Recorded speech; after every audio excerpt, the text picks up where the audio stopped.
Okay, it's time to do a little sprinter maintenance here of my milk jugs. They don't need a lot of care, but one thing we do want to ensure is that they don't dry out. So they are, some of them, starting to get a few little sprouts, like the sorrel here. I don't know if you can see that, but this feels light, so that means it's time to water that.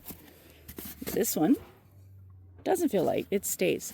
It's really important that you actually pick each jug up individually, because sometimes you'll have one sitting right next to, like this one is super heavy, but it was right next to the, and this is light. Particularly once they start sprouting, like this here, you want to ensure that they don't dry out. So it's a good idea to check them periodically and basin water them, which I'll show you in a second. This basin, and I'm just placing the jugs in.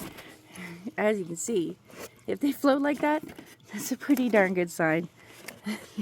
They need watering, right, Luna? Yeah. So I'm just gonna put those in there,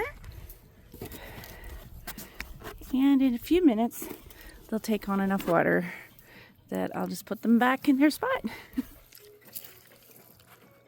It's really important that we check that once a week or so from now on until it's time to transplant.